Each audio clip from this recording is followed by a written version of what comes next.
Hello students, this is Rahul Pratap Singh and welcome back to my YouTube channel Gurukul Tak. Today we will discuss a new chapter, that is chapter 7 of your English supplementary reader book, consisting of a prose, The Last Leaf, that tells the story of an aged artist who saved the life of a young artist and gave her the hope to survive. The Last Leaf story सू और Johnsy के बारे में बताता है। ये दो young artist हैं जो एक पुराने घर की तीसरी मंजिल पर एक फ्लैट में रहती हैं। नवंबर के महीने में जॉन्सी को निमोनिया हो जाता है। वह पूरे दिन बिस्तर पर ही लेटी रहती है और खिड़की से बाहर देखती रहती है। सू बहुत ही ज़्यादा टेंस्ड है और हेल्प के लिए एक डॉक्टर को बुलाती है। यहाँ तक कि मेडिकल ट्रीटमेंट के बाद भी जॉन्सी की कंडीशन में कोई सुधार नहीं होता है। एक दिन डॉक्टर सू को बताते हैं कि मेडिसिन्स जॉन्सी की हेल्प नहीं कर सकती है उसे ठीक होने में, क्योंकि जॉन्सी जीना नहीं चाहती है। इस बात को सुनकर सू जॉन्सी का ध्यान हटाने के लिए कई एफर्ट्स करती है, लेकिन उससे कुछ भी काम नहीं बनता है। सू उसके बाद जॉन्सी के ही कमरे में पेंटिंग करने का सोचती है और अपने ड्राइंग बोर्ड को लाती है और वहाँ पेंटिंग शुरू कर देती है। वह अचानक जॉन्सी को कुछ विस्परिंग करते हुए सुनती है। तब जॉन्सी की तरफ वह भागी हुई जाती है और उसे पता चलता है कि जॉन्सी खिड़की से बाहर झांकते हुए पीछे की ओर गिनती गिन रही है। सू को पता चलता है कि जॉन्सी अपनी खिड़की के बाहर एक पुराने आइवी क्रीपर ट्री को देख रही है, जिसके पत्ते तेज हवाओं के कारण टूटकर गिर रहे हैं।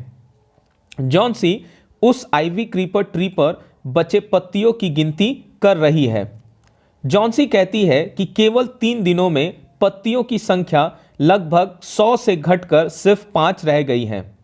जॉन्सी को यकीन है कि जब वो पेड़ अपनी आखिरी पत्ती गिरा देगा तो वह भी मर जाएगी। जॉन्सी सू से कहती है कि वह आखिरी पत्ता गिरते हुए देखना चाहती है। इस पर सू जॉन्सी को खिड़की से बाहर ना देखने के लिए कहती है।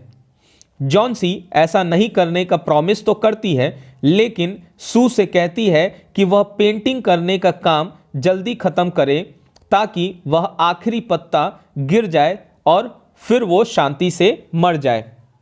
इसके बाद सू ग्राउंड फ्लोर पर रहने वाले 60 इयर्स ओल्ड कलाकार बहरमन के पास जाती है और उसके साथ अपनी प्रॉब्लम्स को शेयर करती है। वह उसे बताती है कि जॉन्सी को बहुत हाई फीवर है और वह कुछ दिन भी खाना खाने या खाने पीने से इनकार करती है।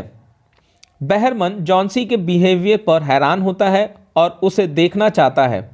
वे जॉन्सी के कमरे में एक साथ जाते हैं और उसे सोता हुआ देखते हैं।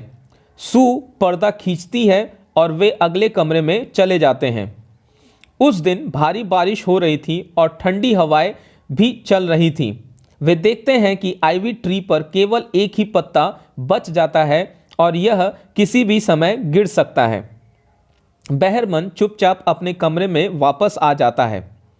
अगले दिन जॉन्सी सू को पर्दे खींचने के लिए कहती है।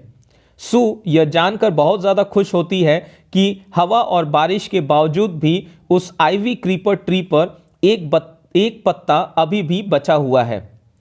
जॉन्सी हैरान होती है, लेकिन उसे बिलीव होता है कि वो पत्ता भी जल्द ही गिर जाएगा। वह खिड़की से बाहर देखने के लिए हर घंटे उठती है, लेकिन पेड़ पे वो पत्ता चिपकता हुआ ही पाया जाता है। जॉन्सी ने लंबे समय तक उस पत्ते को देखती रही और सू को फ़ोन करती है और बताती है कि उस लास्ट लीफ ने उसे एहसास दिला दिया कि उसमें अभी भी जीने की इच्छा है और वह जल्द ही ठीक हो जाती है। अगले दिन सू ने जॉन्सी को बताया कि बहरमन निमोनिया से मर गया है। वह 2 दिनों से बीमार थे। सू कहती है कि आखिरी पत्ता जो उसे पेड़ पर दिख रहा है, जो अभी तक हवा के कारण नहीं गिरा है, उसे बहरमन ने ही ड्रॉ किया है, जो कि उसकी आखिरी मास्टरपीस थी। So with this we come to an end of this chapter. A house is not a home. So with this we come to an end of this chapter, The Last Leaf. I hope you like this video and it is useful to you. Press the like button and share this with your friends. For more upcoming videos, press the bell icon so that you will get notified. Thank you for watching this video. बहुत सारी और भी videos के लिए do subscribe my channel Gurukul तक. So with this is Rahul Pratap Singh signing off. Until we meet next, take care and goodbye.